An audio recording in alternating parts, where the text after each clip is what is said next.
오늘의 뉴스레터에 오신 것을 환영합니다. 아래는 주요 내용입니다. 1. 러시아가 한국에 거대한 선물을 줬다. 2.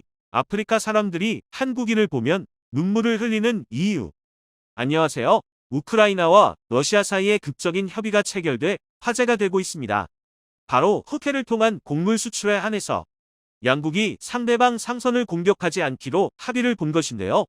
우크라이나 전쟁으로 인해 식량 위기에 빠진 국가들이 이 소식을 듣자 비로소 한시름을 놓게 됐습니다. 이런 가운데 러시아가 이런 결정을 내리게 된 진짜 이유 중 하나가 아이러니하게도 한국 때문이었다는 사실이 밝혀져 충격을 주고 있습니다. 때문에 미국 재무장관도 한국을 찾아와 미국의 자원 대위기를 막기 위해 한국을 찾은 것으로 드러났는데요. 대체 러시아는 왜 이런 결정을 하게 됐으며 그리고 한국이 이번 합의를 통해 어떤 이득을 보게 되었는지에 대해 지금부터 자세하게 설명해 드리겠습니다. 전 세계가 수년간 기근에 빠질 수 있다. 무거운 침묵으로 다른 이들의 반응을 기다린 유엔 사무총장은 말을 이었습니다. 다시 말해 수많은 이들이 굶어 운명을 달릴 수 있다. 그의 말이 주는 의미는 사뭇 달랐습니다.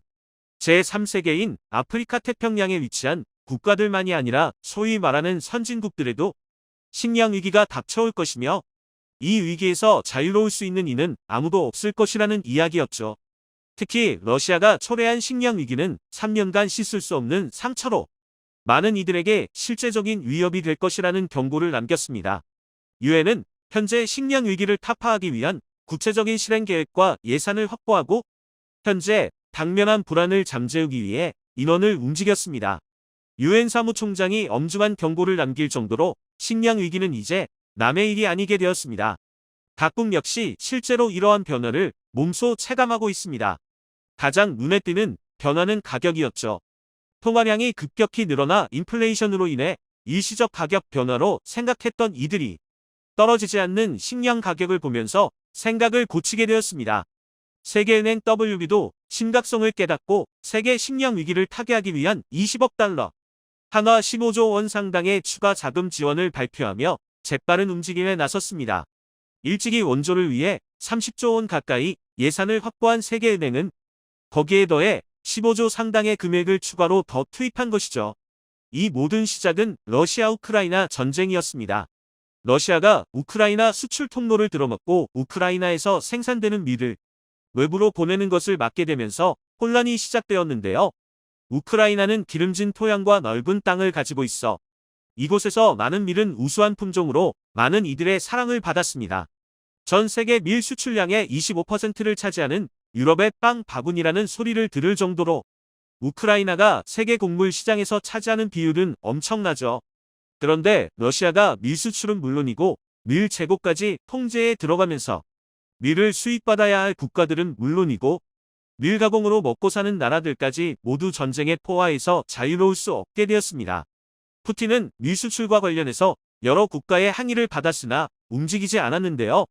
오히려 밀을 받고 싶다면 우크라이나를 버리고 러시아 편을 들 것을 종용했고 러시아와 함께 곡물 위기를 타개하자는 어이없는 소리를 했습니다. 푸틴도 이 사실을 잘 알고 있었고 밀을 볼모로 협박을 한 것입니다. 당연히 조 바이든 미국 대통령과 서방 세계는 푸틴에 대해 맹비난을 가했죠. 논의는 제자리 걸음이었고 푸틴의 생각은 변하지 않았습니다. 그동안 많은 국가들이 제때 식량을 공급받지 못해 많은 이들이 운명을 달리했습니다. 아프리카 여러 국가들은 밀을 제대로 공급받지 못해 길거리에 사람들이 쓰러지는 일들이 일상처럼 일어났고 심지어 중국에서 밀을 제대로 공급받지 못해 사람들이 고통받는 모습이 방송 화면에 잡히기까지 했는데요. 오죽하면 아프리카 국가들이 모인 단체에서 푸틴을 찾아가 제발 곡물 수출을 허용해 달라고 읍소할 정도였으니 하나의 전쟁으로 수많은 이들이 허탈할 정도로 목숨을 쉽게 잃게 되었습니다. 그럼에도 푸틴은 눈 하나 깜짝 않는 모습을 보였습니다. 우크라이나도 쌓여있는 곡물을 수출해 분자금으로 써야 하나 돈을 전혀 받지 못해 전전긍긍하던 차였죠. 어떻게 보면 우크라이나의 곡물이 수출되면 푸틴에게 있어 전혀 이득이 될 것이 없으니 남의 눈치를 전혀 보지 않는 푸틴의 당연한 처사였습니다. 그런데 점점 세계가 절망으로 빠져들 때즈음 뜻밖의 일이 벌어져 화제가 되고 있습니다. 우크라이나 러시아 양쪽은 흑해를 통한 곡물 수출 협상안을 극적으로 타결하면서 전쟁 발발 이후 약 7개월이 지나서야 비로소 숨통이 트이게 된 것인데요. 물론 여러 제약 조건이 걸려 있지만 조금이나마 수출이 가능해지면서 세계 곡물 문제 해결의 실마리를 얻을 수 있게 되었습니다. 그런데 전 세계는 러시아가 내세운 제약에 집중하게 됐습니다. 러시아가 내세운 제약은 한국 기업이 운영하는 곡물 터미널 등 일부 기업을 통해 수출되는 곡물만 승인하겠다는 것이죠. 이 소식에 많은 국가들이 쌍수를 들며 환영했는데요. 아프리카와 태평양 등 먹고 사는 것이 급한 국가들은 당장의 국민들의 안위가 중요했기 때문입니다. 특히 전쟁으로 인해 곡물이 우크라이나에 묶여 있는 동안 우크라이나 곡물 터미널을 열고 곡물 사업을 벌이던 한국 기업 포스코 인터내셔널은 식량 안보의 실마리로 급부상하게 됐습니다. 포스코는 식량 사업에 있어 일찍이 그중 요성을 눈치채고 곡물 터미널을 세계 곳곳에 지어 곡물을 확보함과 동시에 이를 안정적으로 공급할 수 있는 공급망 확보에 주력했습니다. 식량 안보라는 개념이 한국에 알려지기도 전에 포스코는 식량 안보가 중요하다는 것을 깨닫고 미리 선제적으로 준비한 것이죠. 어느 한 국가나 단체 혹은 소수의 단체가 만약 식량을 무기로 삼아 다른 국가를 협박해 원하는 것을 얻으려고 한다면 식량을 볼모로 잡힌 국가는 꼼짝없이 그 요구 조건을 들어줘야 합니다. 이런 사태를 방지하고자 각 국가에서는 식량자 급료를 높이려고 하는데요. 한국은 안타깝게도 식량자 급료이 높은 편은 아닙니다.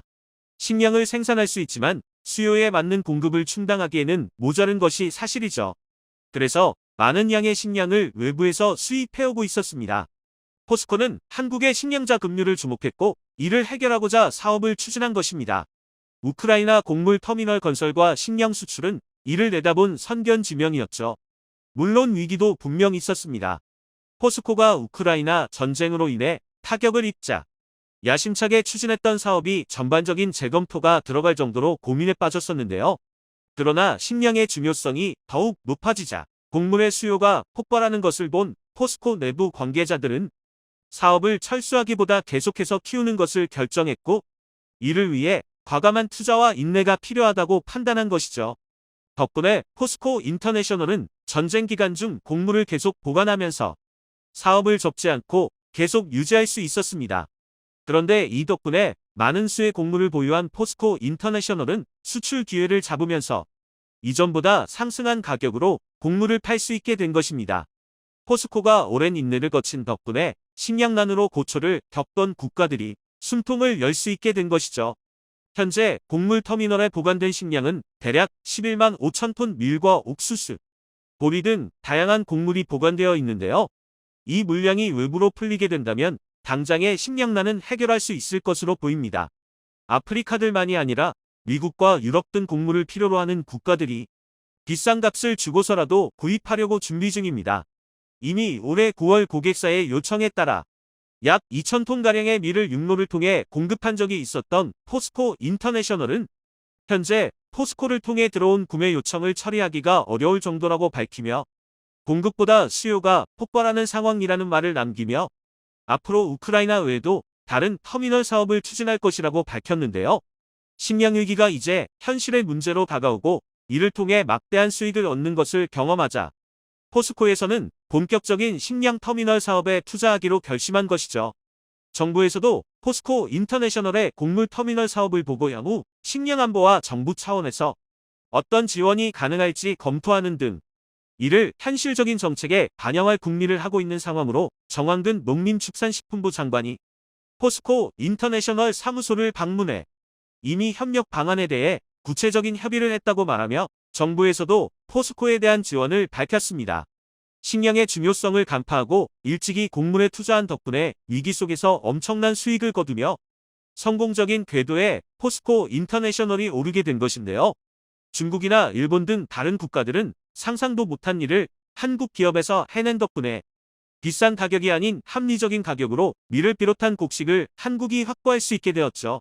그런데 전 세계는 갑자기 러시아가 태도를 바꾼 이유에 대해 의아해하기 시작했습니다. 정확히 러시아가 우크라이나 이런 협의에 응한 직접적인 이유는 알려진 바가 없습니다. 하지만 제약 조건에 한국 기업이 언급된 것에 전문가들은 두 가지 추측을 했는데요. 첫 번째는 과거 G20회의에서 영향력 있는 서방권 국가들이 러시아 장관의 발언이 시작되자 자리를 뜨면서 보이콧한 적이 있었는데 그때 한국만이 남아서 러시아 측 발표를 들었던 것으로 드러났습니다. 두 번째는 러시아가 북극 항로 개척에 있어 한국의 쇄빙선 없이는 절대 불가능하기 때문에 이번 식량 문제에 한국의 입김이 닿은 것은 아닌가 하는 추측이 있습니다. 이 때문에 몇몇 국가들이 한국을 방문하고 있는데요. 최근 미국은 러시아를 고립시키려 사우디에 석유 증산을 요구했지만 비웃음만 샀습니다. 발등에 불이 떨어진 미국은 식량과 석유 등 자원 안보가 흔들린다면 강대국의 입지도 흔들릴 수 있어 한국을 급히 찾았습니다. 앞으로 곡물 터미널 사업은 미래 산업에 있어 중요한 산업으로 뛰어오를 전망인데 한국이 그 중심에 섰기 때문이죠. 세계 4대 곡물 기업이라고 할 수 있는 아처데니얼스 미들랜드 ADM, 번지번지, 카게카즈, 루이스 드리지스 컴퍼니 LTC가 세계 곡물 유통망을 쥐고 식량 안보를 위해 곡물 수출을 제한하고 있습니다. 각 국가들 역시 자국 국영기업을 내세우며 자신들이 보유하고 있는 식량들 수출을 금지하면서 식량 전쟁이 점점 치열해지는 가운데 한국은 늦지 않게 곡물 터미널 사업에 뛰어들어 세계적인 기업들과 경쟁을 하고 있습니다. 이번 우크라이나 전쟁으로 주목받은 포스코 인터내셔널의 성장에 4대 곡물 기업들은 물론이고 국가들이 운영하는 곡물 유통회사들이 한국을 주목하면서 협력을 요청하고 있는데요. 성장하는 곡물 터미널 사업에서 포스코가 계속해서 승승장구하길 바라며 곡물 유통 시장에서 다른 외국 기업들을 제치고 토종 한국 기업이 곡물 시장에서 승자로 거듭나기를 기원해 보겠습니다. 심각한 식량 위기 속에서 한국은 가난하고 낙후된 나라들을 돕기 위해 손을 뻗었습니다. 머나먼 아프리카에서는 아직도 한국에 대한 이야기가 돌고 있습니다. 세네갈에서 갑자기 한국의 날을 제정하겠다고 밝혔는데요. 친한 국가로 거듭나겠다며 대통령이 강력하게 한국의 날 제정을 주장했다고 합니다. 한국 덕분에 세네갈이 살 수 있었다며 이에 감사 인사를 표하기 위해서라고 하죠. 머나먼 아프리카 국가에서 벌어지는 놀라운 일, 한국밖에 모르는 세네갈과 한국의 놀라운 인연. 이제부터 세네갈은 변화할 것입니다. 마이크의 선그는 자신있게 목소리를 높였는데요. 많은 이들은 그의 입을 주목하고 있었습니다. 세네갈 대통령인 마키살은 연설을 통해 현재 위기에 봉착한 세네갈의 현실을 가감없이 드러냈는데요. 분명 위기에 몰려 힘든 상황임에도 불구하고 그의 입에서는 미소가 사라지지 않았죠. 한국의 날을 제정해 한국으로부터 받은 도움을 잊지 않을 것입니다. 그의 연설이 끝나자 우레와 같은 박수가 터져나왔죠. 그가 웃음을 지으며 연설을 할 수 있었던 것은 바로 한국이 도움을 주었기 때문입니다. 한국이 도와준 덕분에 위기 상황 속에서 세네갈이 버틸 수 있었고 이를 기념하기 위해 10월 25일을 한국의 날로 지정하겠다고 밝힌 것이죠. 10월 25일은 세네갈과 한국이 수교를 가진 날로 1962년도에 시작된 수교일을 생각해 이날을 한국의 날로 지정한 것이죠. 수도에 태극기를 개양하고 한국 문화를 체험할 수 있는 공연은 물론 한복까지 입을 수 있게 한국 문화 체험 기회를 늘리겠다고 말한 그는 한국에 대해 세네갈이 지원할 수 있으면 지원하겠다고 말하며 한국과의 우애를 자랑했습니다. 현재 세네갈은 우크라이나 러시아 전쟁으로 인해 미증유의 위기를 겪고 있습니다. 특히 우크라이나에서 생산된 밀을 수입하던 세네갈은 전쟁으로 인해 밀 수입이 어려워지면서 곤란을 겪게 되었죠. 밀만 아니라 각종 원자재 가격이 상승하면서 가난한 국가인 세네갈에게 가격 상승은 경제에 큰 타격을 입혔습니다. 마키살 대통령은 세네갈에게 닥쳐온 현실을 깨닫고 이를 막기 위해 아프리카 여러 국가들과 힘을 합치기로 결심했죠. 아프리카 연합 AU의 수장이기도 한 마키살 대통령은 전체 아프리카가 겪고 있는 식량 위기 문제에 대해 이를 인지해 줄 것을 푸틴 대통령에게 호소 이를 위해 직접 친서를 작성해 러시아에 방문할 계획을 세우고 있었죠. 세네갈의 식량 자원은 한정적이고 국민들을 배불리 먹이기엔 세네갈 식량 사정은 그렇게 풍족하지 않습니다.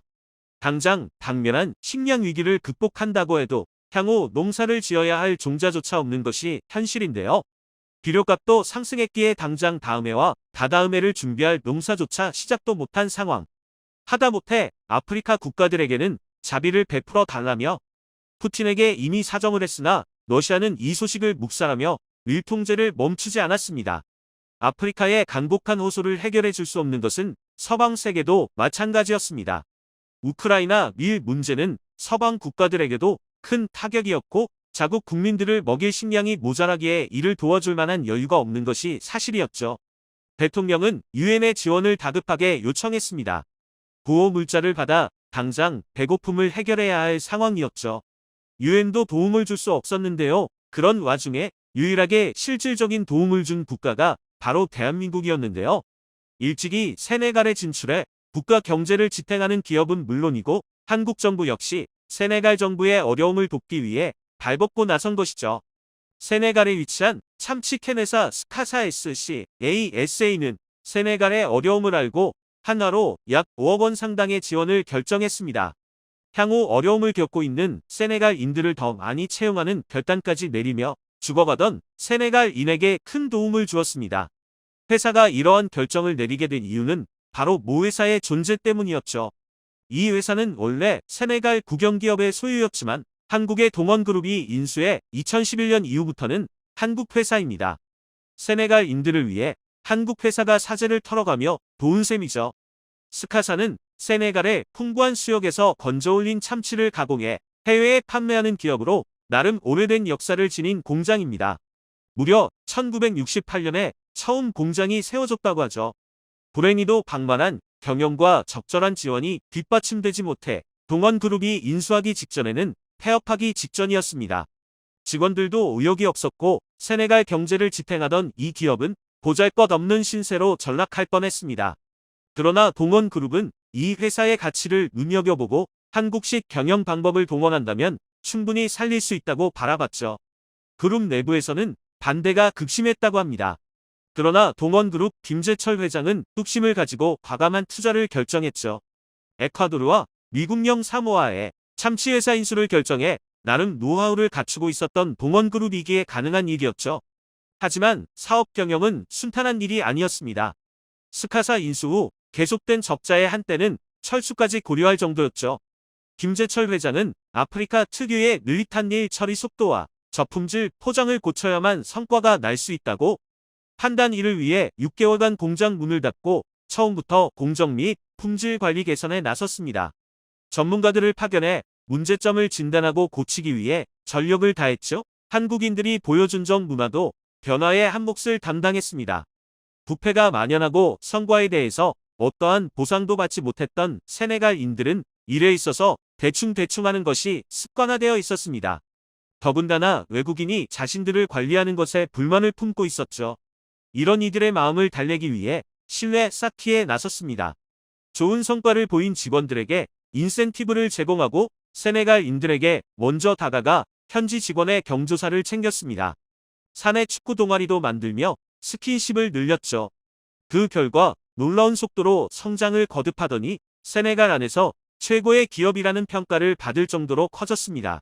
처음 시작했을 때 400명으로 시작했으나 지금은 600명을 고용할 정도로 규모도 커지면서 세네갈 대표 기업이 되었죠. 세네갈 경제의 상당 부분을 차지하는 스카사가 세네갈에게 도움을 준다고 했을 때 마키살 대통령은 엄청난 감동을 받았다고 합니다. 경제 부흥을 이끌어준 한국 기업에게 은혜도 갚지 못하는 상황에서 오히려 자신들을 도와주겠다며 나섰기 때문이었죠. 한국이 세네갈에 베풀어준 것은 이외에도 다양합니다. 전쟁 직후 가난함과 배고픔을 아는 유일한 선진국이기에 한국은 아낌없이 세네갈에게 많은 것을 베풀었죠. 지금도 그렇고 과거에도 항상 세네갈의 문제였던 식량 문제에 관해서 한국은 직접적인 도움을 주었습니다. 바로 아프리카에서도 많은 수확을 거둘 수 있는 이슬이 벼 품종을 한국이 전수해 주었기 때문이죠. 세네갈 풍토에 잘 맞는 품종을 연구한 결과 한국 통일벼 품종을 개량한 이슬이 품종을 세네갈에 심고 여러 테스트를 거쳐 병충해에도 강하고 아프리카 기후에도 잘 자랄 수 있는 종자를 개발하는 데 성공했죠. 덕분에 세네갈에서는 많은 양의 쌀을 수확할 수 있게 되었습니다. 2018년부터 본격적으로 재배가 시작된 이슬이는 빠른 적응 덕분에 세네갈 농부들의 사랑을 받으며 급속도로 확산 기존 품종인 사헬사이를 뛰어넘을 정도로 사랑을 받았습니다. 교육에 있어서도 한국은 아낌없이 무상원조를 해주었습니다. 아무리 가난해도 교육만큼은 중요하게 생각했던 한국은 세네갈에도 교육의 중요성을 전파하며 학교 짓는 데 도움을 주었습니다. 수도 다카르에서 60km 떨어진 티에르 테르무사 중학교는 코이카의 지원을 받아 지어진 학교인데요. 기존에는 천막을 펴놓고 수업을 할 정도로 열악했지만 한국의 도움 덕분에 현대식 중학교를 갖출 수 있게 되었죠. 이뿐 아니라 한국은 다카르에도 중학교 2곳, 카울락 지역에도 2곳에 달하는 중학교를 건설함에 따라 세네갈 전역에 교육의 씨앗을 뿌렸습니다. 그 외에도 새마을 정신을 알려주기 위해 새마을운동 연구소도 세네갈에 세워졌습니다. 한국의 눈부신 성장을 견인했던 새마을운동은 아프리카 여러 국가에서 관심있게 보는 사회운동으로 세네갈도 예외는 아니었죠. 한국은 세네갈의 현실을 알고 있었기에 아프리카 최초로 새마을운동 연구소를 설치, 새마을운동의 전초기지로 세네갈을 선정해 가르침을 전파하고 있습니다. 한국의 도움 덕분에 새마을운동 시범마을은 현대화를 거쳐 몰라볼 정도로 최신식 농사를 지을 정도로 성장했죠. 코로나 시기 때는 세네갈의 의료품 부족을 실감한 세네갈, 한국 교민들의 요청에 따라 개인보호 장비 2만 900여 점, 수술복과 수술용 장갑 등 의료품을 솔선수범의 선진국들 가운데서 최초로 지원하는 모습을 보였죠. 알폰스 우스만 짜우 세네갈 보건부 장관실장은 한국의 도움에 감사를 표하며 코로나19 확산 방지를 할 수 있는데 한국은 큰 기여를 했다며 한국이 아니었으면 세네갈은 죽음의 땅이 되었을 것이라 증언했죠. 일련의 도움을 받았기에 마키살 대통령은 한국에 대해 무조건적인 신뢰를 보낼 수밖에 없었습니다. 그는 앞으로도 한국에게 받은 은혜를 잊지 않을 것이라고 언급하며 한국의 주요 동맹국이 될 것이라는 말을 남겼죠. 그는 말로만 그친 것이 아니라 행동으로 보여주었습니다. 최근 세네갈은 카이가 개발한 FA-50기종을 도입할 준비를 마쳤습니다. 전투력 향상을 위해 경공격기 도입을 추진한 세네갈은 다른 나라는 볼 필요도 없이 한국을 점 찍었다고 하죠. 일찍이 KT-1 기본훈련기 4대를 한국으로부터 구입해 한국산 무기의 성능을 체험했던 세네갈은 더 자세히 알 필요가 없다며 구입을 서두르는 모습을 보였죠. 한국을 향해 무한한 애정을 드러내는 세네갈 대통령, 한국의 날에 세네갈인들이 시름을 잊고 행복한 날을 보내길 바라며 앞으로도 세네갈만이 아니라 많은 국가들이 한국의 날을 제정해 한국 문화를 체험할 수 있기를 기원해 보겠습니다. 이번 소식에 시청자 여러분들은 어떻게 생각하시나요? 의견을 댓글로 남겨주시면 저희가 확인하고 다음 소식에 긍정적으로 반영하도록 하겠습니다. 항상 건강하시고 행복하시고 좋은 일들만 가득하시길 바랍니다.